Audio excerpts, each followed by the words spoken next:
अस्सलाम वालेकुम dear student, theory of automata की एक और इम्पॉर्टेंट टॉपिक के साथ आप लोगों की खिदमत में हाजिर हूँ।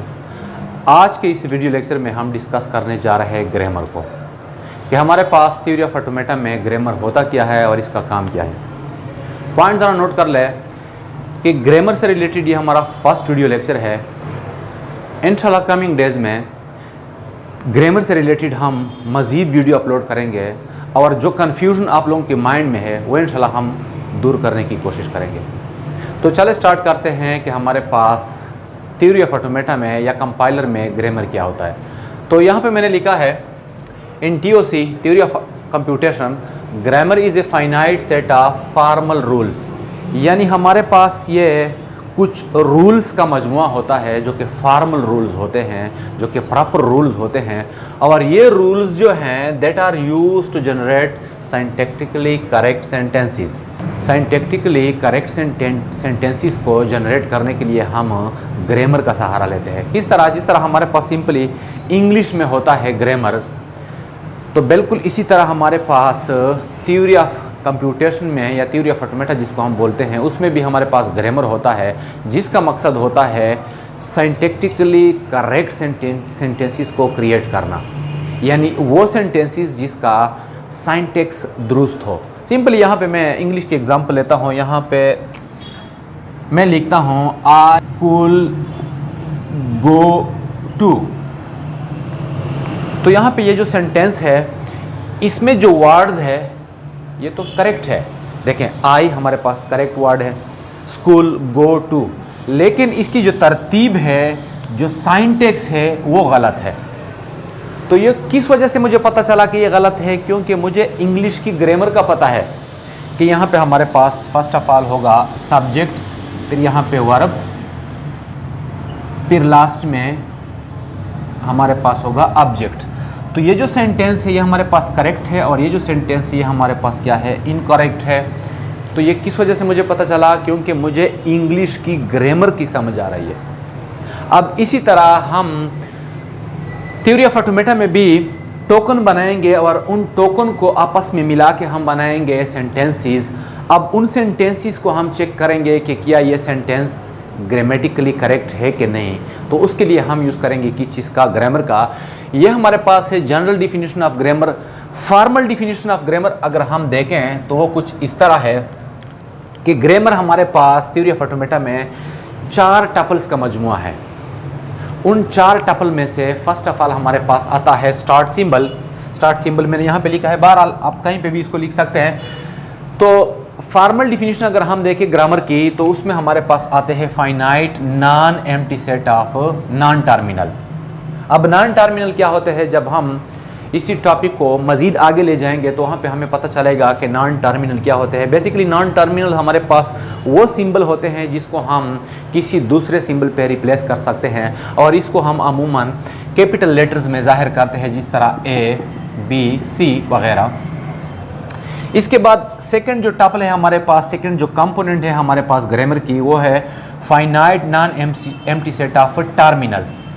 टर्मिनल हमारे पास क्या होंगे? टर्मिनल हमारे पास वो सिंबल होंगे जिसको हम फर्दर रिप्लेस नहीं कर सकते, यानी जो लास्ट में हमारे पास हासिल होते हैं उसको हम नाम देंगे टर्मिनल। टर्मिनल को अमूमन हम लोअर केस लेटर में ज़ाहिर करते हैं इस तरह। ये जब हम एग्जाम्पल देखेंगे तो ये पॉइंट मज़ीद क्लियर हो जाएगा।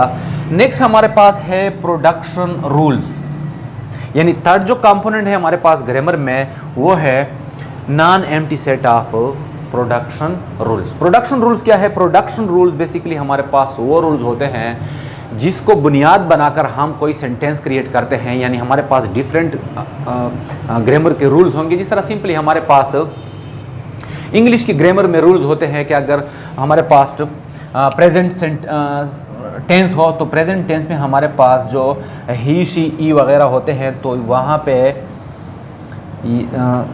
उसके बाद जो वर्ब आता है उसके साथ हम एस या ई एस का इजाफा करेंगे। तो ये हमारे पास रूल्स है। बिल्कुल इसी तरह यहाँ पे भी हमारे पास प्रोडक्शन रूल्स होते हैं। और इसके बाद हमारे पास लास्ट में है स्टार्ट सिंबल, यानी स्टार्ट सिंबल हम स्टार्ट में लेते हैं। जब एक एग्जाम्पल हम करेंगे तो ये सब कुछ क्लियर हो जाएगा। बहरहाल ये जो 4 कंपोनेंट है इसको हम कहते हैं टपल्स ऑफ ग्रामर, या सिंपली हम जिसको कह सकते हैं कॉन्टेक्स्ट फ्री ग्रामर। अब एक एग्जाम्पल के जरिए हम इसको मजीद एक्सप्लेन करते हैं, तो देखते जाएं। अच्छा, तो अब इन 4 टपल्स को एक्सप्लेन करने के लिए यहाँ पे मैंने लिख लिए प्रोडक्शन रूल्स। ये प्रोडक्शन रूल नंबर 1, 2, 3 एंड 4। तो यहाँ पे हमारे पास ये जो सिंबल है इसको हम कहते हैं स्टार्ट सिंबल।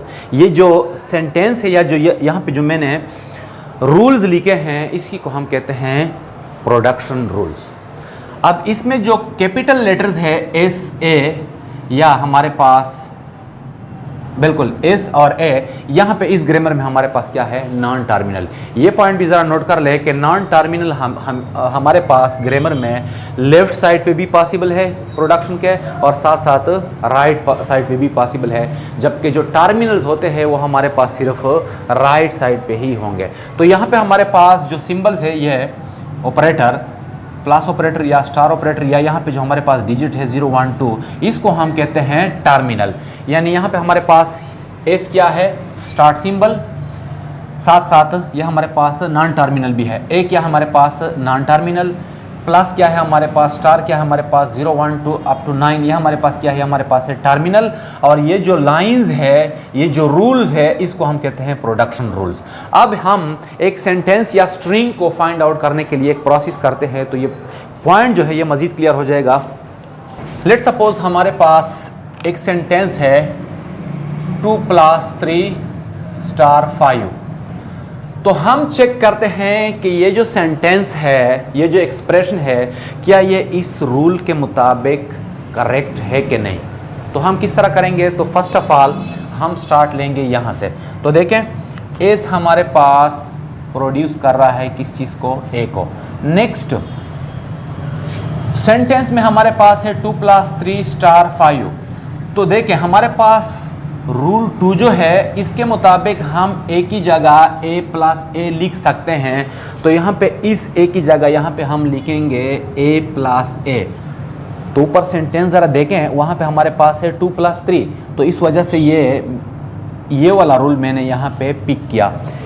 अब आगे जाएं, इस a को मैं इसी तरह रिप्लेस करता हूँ, फिर प्लस, फिर ये वाला a जो है इसकी जगह मैं लिखता हूँ a * a, क्योंकि हमारे पास एक प्रोडक्शन रूल है कि आप ए की जगह a * a भी लिख सकते हैं। यहाँ पे मैंने a + a क्यों नहीं लिखा, दोबारा देखिए यहाँ पे मैं लिखता हूँ इसकी जगह a और यहाँ पे * a। अब क्वेश्चन अराइज कि यहाँ पे मैंने अगेन a + a क्यों नहीं लिखा। इस वजह से मैंने नहीं लिखा क्योंकि हमारे पास जो सेंटेंस है उसमें हमारे पास फर्स्ट सिंबल है प्लस और दूसरा है स्टार, तो इसी वजह से मैंने रूल 3 का इस्तेमाल किया। अब आगे जाएं, नेक्स्ट ए की जगह मैं लिखता हूं 2। तो क्या मैं लिख सकता हूं 2? बिल्कुल लिख सकता हूं। देखें यहां पे इस प्रोडक्शन का मतलब है कि ए की जगह आप 0 भी लिख सकते हैं, ए की जगह आप 1 भी लिख सकते हैं, 2 भी लिख सकते हैं, अप टू 9। तो यहां पे मैं इस ए की जगह रिप्लेस करूंगा किस चीज़ को, 2 को, प्लस बाकी को मैं इसी तरह यहां पे लाऊंगा। नेक्स्ट स्टेप में 2 को 2 प्लस, अब इस ए की जगह मैं लिखूंगा 3। देखें यहाँ पे हमारे पास ए की जगह 3 पॉसिबल है, क्योंकि इस प्रोडक्शन से हमें क्लियर है कि ए की जगह हम 0 भी लिख सकते हैं, 1 भी लिख सकते हैं, 2 भी और 3 भी। तो यहाँ पे मैंने लिख लिया 3 स्टार को मैंने इसी तरह छोड़ दिया, इसके बाद ए। मतलब हर एक स्टेप में हम एक एक चीज़ को रिप्लेस करते जाएंगे। इसी चीज़ को बाद में हम डिटेल के साथ देखेंगे, इसको हम कहते हैं डिराइवेशन। तो ये हम बाद में डिस्कस करते हैं। फिलहाल इसी पॉइंट पर ज़रा फोकस करें। यहाँ पे 2 + 3 और इस ए की जगह में क्या लिखूंगा 5। तो 5 क्या हम लिख सकते हैं? बिल्कुल इस प्रोडक्शन के मुताबिक यहाँ पे हम 5 लिख सकते हैं। तो देखें इस प्रोडक्शन को इस्तेमाल करते हुए हमने क्या डिराइव किया, 2 + 3 * 5 मीन्स के ये जो सेंटेंस है ये इस ग्रामर के मुताबिक हमारे पास क्या है, करेक्ट सेंटेंस है। तो ये तो हमारे पास ग्रामर होता क्या है। अब हम नेक्स्ट डिस्कस करने जा रहे हैं कि हमारे पास थ्योरी ऑफ कंप्यूटेशन में कितने टाइप्स के ग्रामर आते हैं। तो आइए देखते हैं।